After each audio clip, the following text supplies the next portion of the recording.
Cory, let me begin with you. Your thoughts on being 3-0 right now in the season?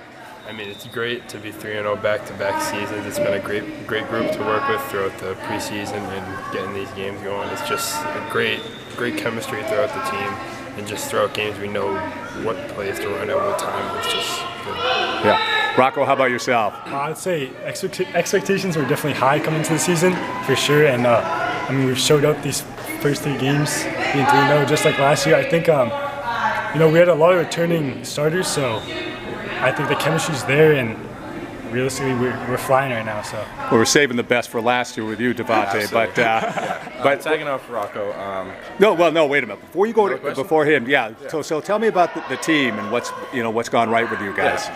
I'd say it started even before football this season. Getting in the weight room with the guys, everyone. It really showed because during camp we looked good. Everyone, flying out, hustling, and it showed in the weight room.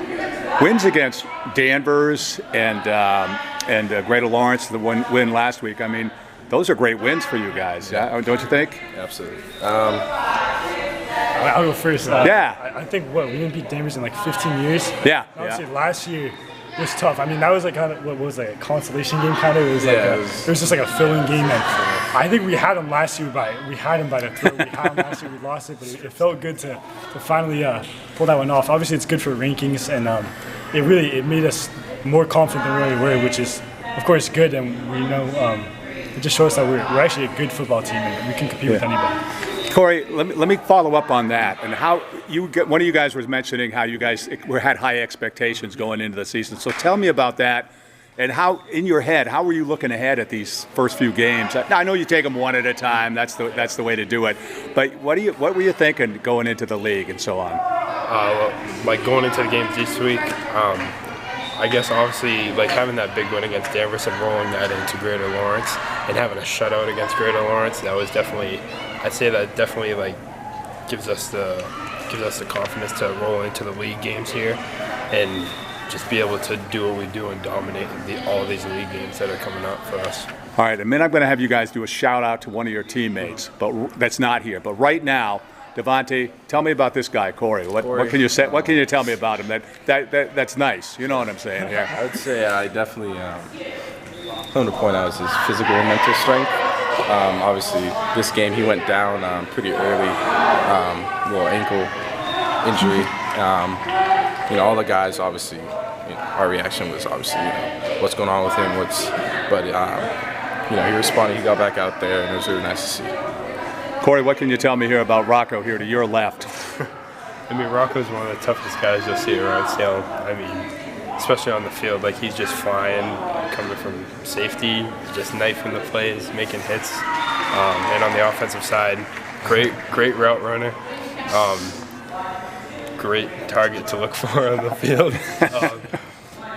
It's just good that I have such a agile wide receiver to be able to throw to and make plays for himself. So Rocco's a pretty good name for him, right? Is that Yes, so. All right, Rocco, tell me about Davante here, way down here on the left here. We'll show him. I mean, I've known Davante probably since I was 7 years old. He's been one of my best friends growing up, and obviously I have a good connection with him. And I've learned a lot from him as a player. Yeah. He's a year older than me, so he's kind of a kid I looked up to. Really, ever since I started playing football with him. He looks about a year older than you, too. He's always just been a dog, a kid. He leads by example.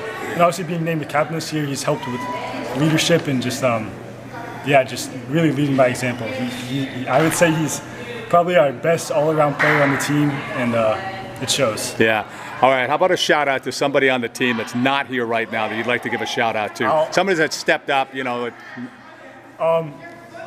got to be Shane Field. He's a kid who's, you're not going to see him just like being loud. Like, he's a quiet leader. I think that's a good way to put him. He's another kid who always working hard in the weight room, always giving his all, just big effort guy.